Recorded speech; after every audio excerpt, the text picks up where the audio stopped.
Spring, 1982. Chapter 1. Theresa screws up her nose as she approaches the water. She knows it's going to be cold. It may be spring, but the ocean will still be feeling the effect of Antarctic currents. Are they from Antarctica? Someone told her that once. And they're cold enough to be. Or maybe they're from Bass Strait, or South America or something. She can't remember exactly, but she does remember what it was like all those years ago when she was a nipper right here at Main Beach, learning how to read rips and run down the sand and swim fast so she could save lives in the water. She never did grow up to be a surf lifesaver, but the memories of the water being cold in November have lingered. She breathes in deeply and clasps her hands behind to stretch out her arms and shoulders. That's what you're meant to do before exercise, isn't it? Stretch? She's seen swimmers do it on the tally during the Olympics. Lisa Curry in Moscow. Theresa isn't kidding herself. She's never going to be able to swim like Lisa Curry. But she's here. She's stretching. Small steps.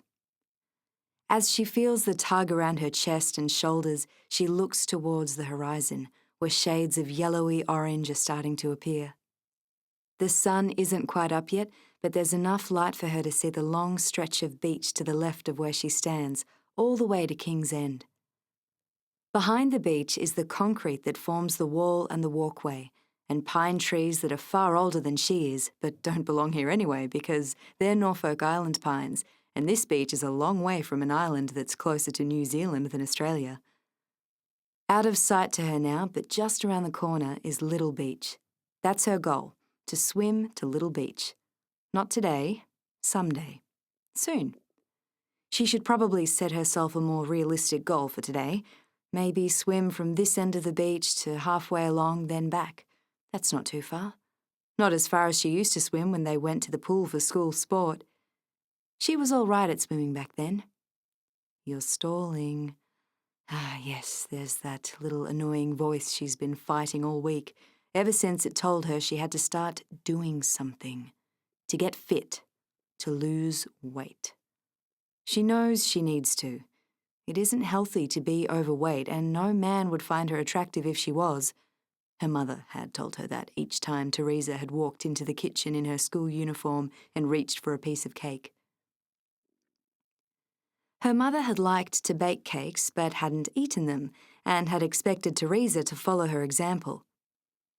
You can never be too rich or too thin, was her constant advice, cadged from the Duchess of Windsor. Theresa's brothers, on the other hand, could eat as much cake as they liked. In fact, the cakes were baked for them. So Theresa knows she needs to lose a bit. She just didn't need her husband to add his voice to the one in her head, but he did anyway. Andrew, Andy, Ando, Anns to his mates, had sat on the couch a few weeks ago, his newly burgeoning beer gut spilling over the top of his King G's and out the bottom of the dirty white bond singlet he wore around the house, a tinny in one hand and the other idly flipping through the form guide in the paper, while he ogled Delvine Delaney wearing a bikini on the Paul Hogan show. He'd looked Theresa up and down as she'd entered the room carrying his dinner on a tray so he could keep perving at Delvine while he ate. You're putting on a bit, he pronounced, then looked appraisingly at the food she was offering. What are those, cutlets? Then he'd made a face like he didn't want cutlets, although she knew, because she's been married to him for a while now, that he loves them. She'd glared at him and slammed the tray down near enough to his testicles to be a threat. Yes, they're cutlets. He'd grinned, then winked at her. That grin and the wink had worked better when he used to be handsome. Of course, in his own mind, he still was. She'd spun away from him only to feel his hand grabbing her wrist.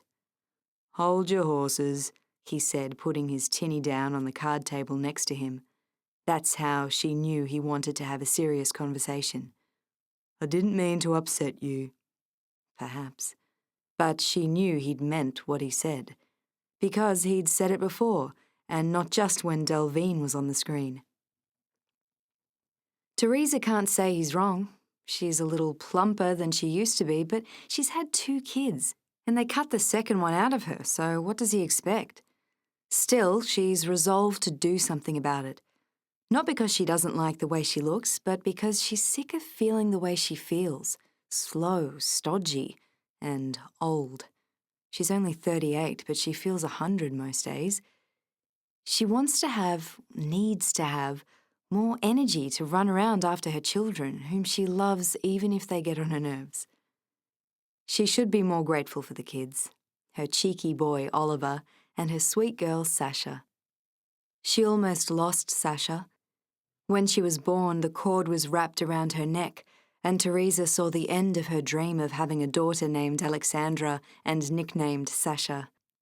She'd always wanted that, ever since there'd been a Russian girl in her class who was known to all as Sasha. Then Theresa had found out her real name. It had seemed so cosmopolitan to have a diminutive name, as she'd also learnt to call it. And she wanted to be cosmopolitan. Still wants to be. She wants to have a racy life, to zip around the world without any cares. Maybe with that dishy Tom Burlinson she's just seen in that new film, The Man from Snowy River.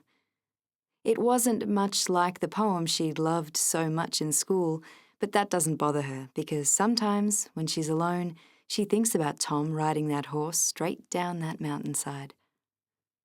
So she's decided to take her inspiration from Olivia Newton-John and get physical.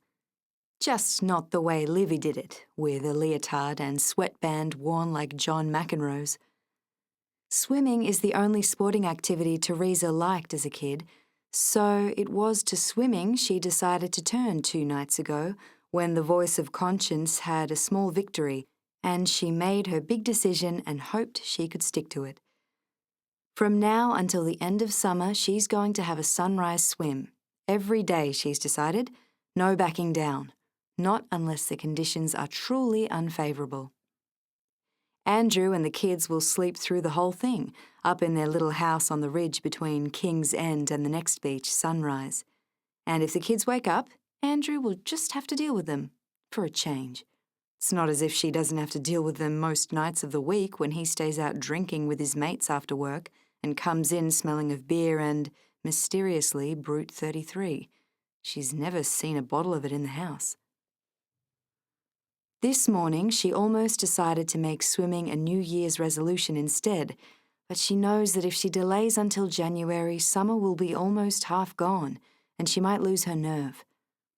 This way, she has a few weeks of getting in the water and seeing just how fit she can become. For a second or two, she'd wondered if she should invite a friend to join her. Then she'd remembered that all her friends are as wrapped up with their children as she is. None of them has time for each other anymore.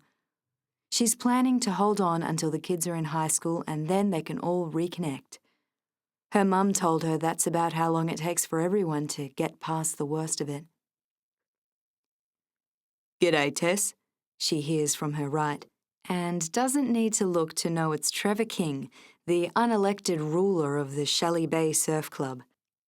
He's run the Nippers programs for years and even taught Theresa herself how not to drown in a rip. She doesn't mind him. He's just a bit narrow-minded in his thinking, the way Andrew is. The way she worries she'll become if she keeps hanging around with narrow-minded people. "G'day, Trev," she says, making an effort to sound friendly, even though she wants to tell him, the way she always wants to tell him, that she can't stand being called Tess. She is Theresa, like her grandmother. He, on the other hand, has always been Trev, not Trevor. Just like Andrew is never Andrew to anyone but her. "Nice day for it," Trev says. It's the same thing he says every time she sees him. Even when she was standing on the sand watching her own kids go through their drills and it was bucketing down, he'd say it was a nice day. But she supposes he's cheerful. Maybe that's not a bad thing. As he draws close, Theresa averts her eyes from his Speedos, which she suspects he's bought a size too small so he can make the most of his crown jewels, because it isn't the Koh-i-Noor diamond he's got stuffed inside his cosy. "Too right," she says with a tight smile and a tighter wave, hoping he'll leave her alone now. She doesn't want to chat. She is standing here in her old one-piece, which has gone threadbare underneath her boobs and won't withstand close inspection. She won't withstand close inspection. But all that is going to change. She will do this swim today, and then she's going to get a new cosy at the mall later this afternoon, and it will help her feel more positive about this mission she's set herself. Theresa takes a step into the foam and realizes she's holding her breath.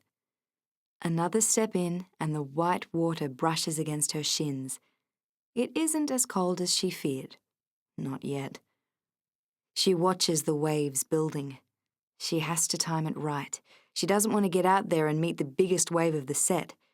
She might never have become a surf lifesaver, but she learnt about the water, how to be watchful, how to be cautious.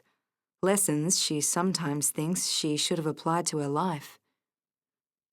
There's the break in the set she's looking for, so she wades in quickly and dives under. At this depth, the water is indeed as cold as she feared, and she gasps. Still, this is the price she has to pay to be gorgeous in a bikini. Cleo and Cosmo tell her that she has to suffer to be beautiful, which is why she reads the Women's Weekly instead and makes biscuits from the recipes. Nevertheless, she is here now, and she's going to swim a few meters and see how she gets on. She isn't going to transform into an athlete overnight, but if she just keeps thinking about Tom Burlinson on that horse, she's sure she'll have enough motivation to get there soon.